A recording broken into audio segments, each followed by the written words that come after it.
स्वागत है आपका द लाउड स्पीकर में। मैं हूं वाकिल जावेद और स्वागत करता हूं आज के एक नए एपिसोड क्वेश्चन आवर में। हमारे साथ हैं इंजीनियर साहब फैसल। वैसे इनसे कई बार आप लोगों से मुलाकात करा चुका हूं और कई बात हो चुकी है, लेकिन पहले और आज में थोड़ा सा डिफरेंस है। वो ये कि इसके नीचे एक नया टैगलाइन जुड़ गया है। पहले ये था कि इंजीनियर साहब फैसल जन क्रांति के संयोजक थे, लेकिन अब इनके नीचे एक नया टैगलाइन आया है, नेता AIMIM के। तो ये जो टैगलाइन हुआ है हम इसी के बारे में बात करेंगे। तो स्वागत है सबसे पहले आपका द लाउड स्पीकर में। जी, बहुत बहुत शुक्रिया। सबसे पहले हम लाउड स्पीकर टीम का बहुत बहुत शुक्रिया अदा करेंगे कि आज आप ये पहला इंटरव्यू है पार्टी ज्वाइन होने के बाद। आपका खैर मकदम। तो ये जो नया टैगलाइन आपने जोड़ा है, तो इसके बारे में क्या कहना चाहेंगे? आपने पार्टी क्यों ज्वाइन किया है, वो भी AIMIM? आपका बहुत ही अच्छा सवाल है। असल में AIMIM ज्वाइन करने का मेरा मेन मकसद क्या है या क्यों ज्वाइन किया, हम यही कहना चाहेंगे कि बहुत सारी पार्टियां कोशिश की कि शाह फैसल को इसमें लाया जाए, लेकिन मेरा ये मानना है कि जो बैरिस्टर असदुद्दीन ओवैसी साहब हैं वो हिंदुस्तान के सबसे बेहतरीन लीडर हैं। वो एक बेबाक लीडर हैं और बहुत ही अहम मुद्दों को उठाते हैं, सदन से लेकर सड़क तक किसी भी मुद्दे को उठाते हैं और एक ज़ोरदार आवाज़ है, पूरे हिंदुस्तान के लोगों की आवाज़ है। तो क्या ये जो इस पार्टी की तरफ जो ये जो रुझान आपका आया, तो क्या ये शुरू से था या बाद में हुआ, ये कैसे हुआ? देखिए, मुझे हमेशा लगा कि हमारे यहाँ ख़ासकर ये जो हमारा सीमांचल है, और सबसे बड़ी बात यह है कि सीमांचल की आवाज़ को बैरिस्टर असदुद्दीन ओवैसी साहब संसद में कई बार उठा चुके हैं। तो मुझे लगा कि वो हमारे लिए आवाज़ बन रहे हैं और एक मजबूत उनका जो एक अपना स्टेटमेंट या उनका जो एजेंडा है, एक बहुत मजबूत एजेंडा है पूरे भारत को लेके और ख़ास करके हमारे सीमांचल को लेके। तो मेरी ये कोशिश थी कि हमारे सीमांचल के साथ जो है मैं उनके साथ हूँ। तो मेरा सवाल का पूछने का ये मतलब था कि AIMIM को एक अलग पार्टी के नज़रिए से लोग देखते हैं हिंदुस्तान में, ये एक मुस्लिम समर्थक पार्टी के रूप में देखते हैं। तो इसमें आप क्या कहेंगे? नहीं, ये बिल्कुल इसमें आपके बात से मैं सहमत नहीं हूँ। इसमें वजह यह है क्योंकि AIMIM जो है, आप चाहे महाराष्ट्र में लीजिए, चाहे जो है आप जहाँ AIMIM लड़ी है, झारखंड में पिछला चुनाव जो लड़ी, तो इवन के बिहार में, हर जगह में ये सभी जाति धर्म वर्ग के लोगों को जो है टिकट भी देती है। और इसमें ये बिल्कुल आप ये तोहमत तो बिल्कुल मैं सिरे से खारिज करता हूँ कि अगर ऐसा कोई भी कहते हैं कि ये मुस्लिमों की पार्टी है या ऐसा है, नहीं।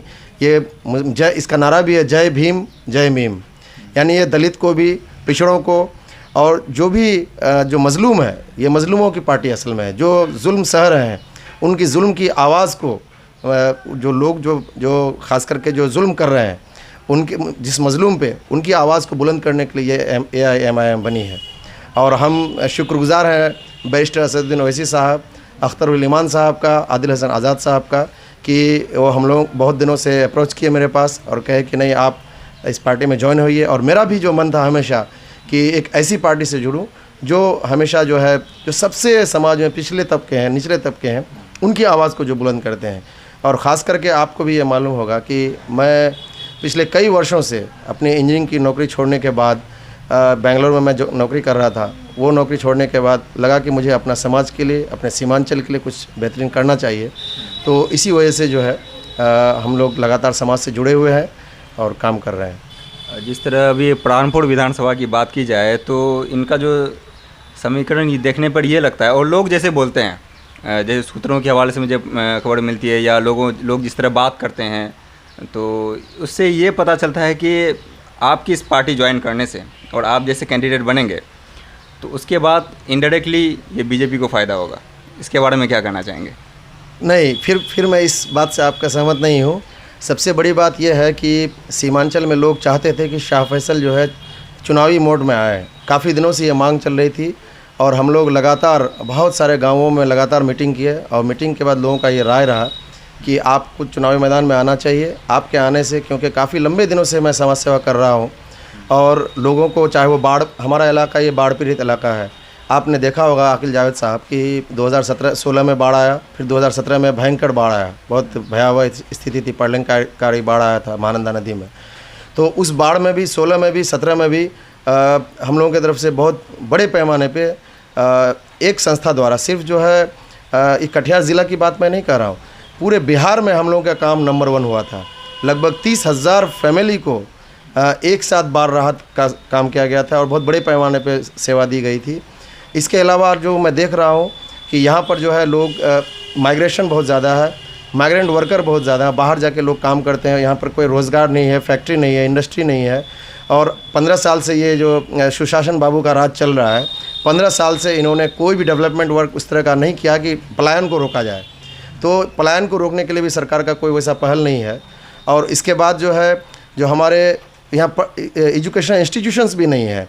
अब यहाँ के बच्चे, आप सोचिए, जो इतना यहाँ पर एक तो किसान के बच्चे ज़्यादातर हैं, कम इनकम वाले, लो इनकम वाले लोग यहाँ पे ज़्यादा रहते हैं। और ये कहते हैं बाढ़ से, अलग अलग विपदाओं आपदाओं से लोग परेशान रहते हैं। तो क्या अगर आप मान लेते हैं, अगर आप विधायक बनते हैं तो इन चीज़ों पे आप बदलाव करेंगे? बिल्कुल, मेरा जो मुख्य फोकस जो है, मेरा फोकस यही है, इन्हीं क्षेत्रों पे फोकस है। खास करके सीमांचल फोकस रहेगा। सीमांचल में हमारा सबसे ज़्यादा जो फोकस रहेगा प्राणपुर रहेगा, प्राणपुर विधानसभा क्षेत्र। मेरा मेन यहाँ पे फोकस ये रहेगा कि बाढ़ से कैसे निजात दिलाया जाए। इसके लिए हम एक ज़ोरदार सदन में भी क्वेश्चन करेंगे और वहाँ के जो मुख्यमंत्री जी से होंगे या जो भी होंगे, मैं सरकार से बात करूँगा, इसके लिए आवाज़ को बुलंद करूँगा। इसके बाद जो दूसरी समस्या जो है, यहाँ एजुकेशनल इंस्टीट्यूशंस नहीं है ज़्यादा।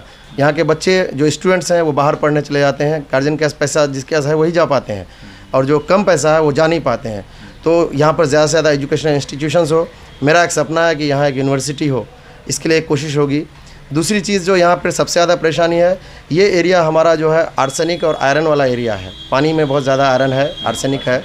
तो ये सीमांचल का ही प्रॉब्लम बन रही, और उसमें हमारा प्राणपुर भी इसी सीमांचल में है, और ये बहुत बड़ी समस्या है। तो कैसे यहाँ के लोगों को, इसके वजह से कई तरह की बीमारियाँ भी होती है, चाहे हमारी जो लैक्टेटिंग मदर है या जो यहाँ की औरतें हैं, वो इस आयरन की कमी की वजह से, और इसका ये क्या कहते हैं, पानी में खराबी जो है। तो 7 निश्चय योजना के इसमें तो हर जगह पाइपलाइन तो बिछाए जा रहे हैं, तो उससे तो ये फ्री हो पाएगा? आपको मैं बिल्कुल एक चीज़ कहना चाह रहा हूँ, ये 7 निश्चय योजना बिल्कुल फेल है, बुरी तरह से फेल है। ये जो है, जो अभी तक यहाँ सालमारी में PhD है, आज तक वाटर सप्लाई नहीं मिला कभी। तो सिर्फ ये सब जो है खोखला वादा करने से नहीं होगा, काम करना होगा, और धरातल में काम नज़र आना चाहिए। और सिर्फ प्रोग्राम बना देने से, इतनी बड़ी बड़ी स्कूल के लिए बिल्डिंग बना दी गई है, लेकिन आप बताइए शिक्षा का व्यवस्था कैसा है पूरे बिहार में। तो सिर्फ बिल्डिंग बना देने से या सिर्फ इंफ्रास्ट्रक्चर डेवलप कर देने से नहीं होगा, उसका सारा सिस्टम को जो है डेवलप करना पड़ेगा, पढ़ाई का सिस्टम को सुधारना होगा। तो उसी तरह नल जल योजना जो बनाया है, तो इसमें जब तक ये सिस्टम सही से काम नहीं करेगी, इसमें ये सबसे बड़ा घोटाला में से ये होने जा रहा है, नल जल योजना सरकार का। तो मेरा जो विज़न है, हम कुछ मिशन और विज़न के तहत इस राजनीति में आए हैं।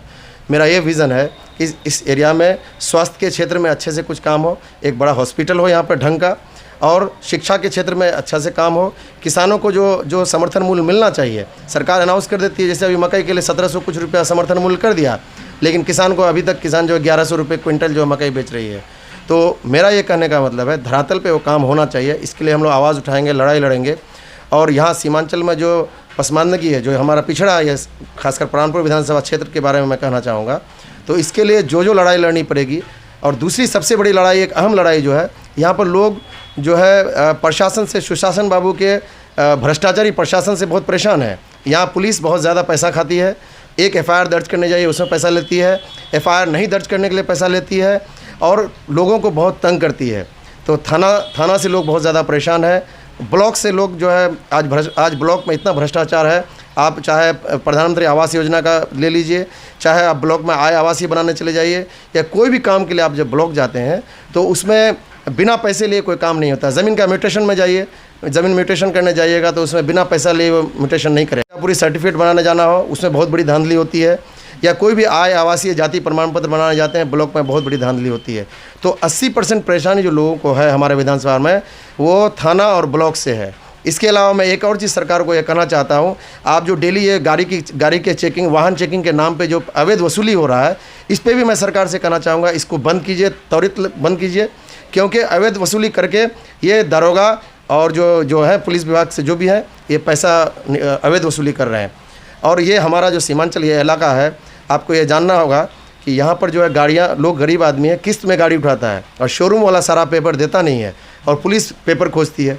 मेरा ये कहने का मतलब है, आप डिक्की चेक कीजिए, उसके डिक्की में अगर दारू शराब पिस्टल या गैर कानूनी हथियार या कुछ गैर कानूनी चीज़ है तो उसको बिल्कुल अरेस्ट कीजिए। लेकिन ये कागज़ ढूंढने के बहाने आप जो उनको फ़ाइन करते हैं या साइड से पॉकेट में 500 रुपया डाल देने से सारा कागज़ ठीक हो जाता है, ये सब चीज़ को मैं भ्रष्टाचार को मैं रोकना चाहता हूँ। मेरा मेन मकसद यहाँ पर यह है। ये जो आप भ्रष्टाचार की बात की है और पुलिस पे जो आप ये मतलब ये कर रहे हैं कि वो गैर कानूनी ढंग से काम कर रही है, तो मैं जैसे आपके जैसे कोरोना काल गुजरा, इस काल में आप बहुत जगह घूमे और मैं बहुत जगह आपका फ़ोटोज़ वीडियो वगैरह देखा, तो उनमें से मैंने एक बात नोटिस किया कि आप हर जगह मैक्सिमम जगह बिना मास्क से घूम रहे हैं और न ही सोशल डिस्टेंसिंग का पालन कर रहे हैं। तो अगर आप जैसे ज़िम्मेदार लोग इस तरह का अगर उल्लंघन करेंगे सोशल डिस्टेंसिंग का, तो आम आदमी क्या करे? ये बहुत अच्छा सवाल आपका, और इस सवाल के लिए मैं आपको दाद दूंगा। सबसे बड़ी बात तो यह है कि सोशल डिस्टेंस का पालन तो जो भारत सरकार है, आज मजदूर, आप ये बताइए, आप उसको कोई टाइम नहीं दिए आप, और अचानक जो है लॉकडाउन 8 बजे रात को आप टीवी में आया और 12 बजे रात को जो है उसको लॉकडाउन कर दिए, बंद कर दिए, पूरे तालाबंदी पूरे देश में हो गई। अब आप हमको ये बताइए, जो मजदूर थे या कोई जो है अलग अलग जगह पे घूमने गए थे, वो अपने जगह पे फंस गए बुरी तरह से, और लॉकडाउन आहिस्ते आहिस्ते झूठ बोल कर बार बार सरकार एक ही बार कह रही थी कि 3 महीने के लिए लॉकडाउन होगा, लेकिन बारी बारी से लॉकडाउन को बढ़ाते रहा और मजदूर के पास पैसा नहीं था बेचारे के पास, तो वो पैदल चलना शुरू हो गया। हज़ार मजदूर एक साथ आ रहे थे उस वक्त। तो मैं ये सरकार से कहना चाहता हूँ, सरकार उसको क्यों नहीं रोक पाई? ट्रेन भी बाद में स्टार्ट किए तो AC ट्रेन किए, जब मजदूर के पास पैसे ख़त्म हो गए, सब कुछ ख़त्म हो गया, तो फिर आप जो है ट्रेन चालू किए। तो इससे सब किसी का कुछ नहीं हुआ, सबसे ज़्यादा गरीब का माने ये दयनीय स्थिति हो गई। आप जहाँ तक मास्क और सोशल डिस्टेंसिंग की बात कर रहे हैं, हम लोग इसका पूरा पालन करने का कोशिश की हर जगह। इसके बावजूद भी अब सरकार की व्यवस्था वहाँ फेल है। क्वारंटाइन सेंटर कर रहा है, क्वारंटाइन सेंटर में ये फैसिलिटी, आप सबसे पहले बताइए, सरकार को पहले ये आप सवाल करना चाहिए, क्वारंटाइन सेंटर में जितने स्टाफ थे, आप भी खुद क्वारंटाइन सेंटर गए हैं, विजिट किए हैं, आप बता दीजिए सरकार ने पहले जो प्रोटोकॉल है, जो सिस्टम है, किसी को एक भी PPE किट दिया गया? एक भी स्टाफ को दिया गया था? खाना बना रहे थे उनको PPE किट दिया गया था? या स्टाफ को, किसी भी स्टाफ को क्वारंटाइन सेंटर में दिया गया था? नहीं दिया गया था। ना मास्क दिया गया था, ना सैनिटाइज़र दिया गया था, ना PPE किट दिया गया था। सरकार तो खुद इस कानून का, इसका उल्लंघन कर रही है सोशल डिस्टेंस का। तो फिर हम लोग अदना सा इंसान है, हम लोग तो कोशिश कर ही रहे हैं इसका पालन करने का। तो सरकार बुरी तरह से, हर तरह से फेल हो चुकी है और ये अपने नाकामी को छिपाने के लिए तरह तरह की बात करती है।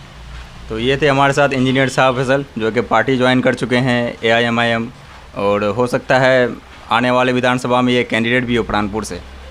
और कई बातें हुई, कुछ तीखे सवालात भी हुए और इनसे, और जिनका बेबाकी से इन्होंने जवाब भी दिया। तो अगर आप चैनल पे नए हैं तो ज़रूर सब्सक्राइब कर लीजिएगा। Lots of thanks, have a nice day. बहुत बहुत शुक्रिया।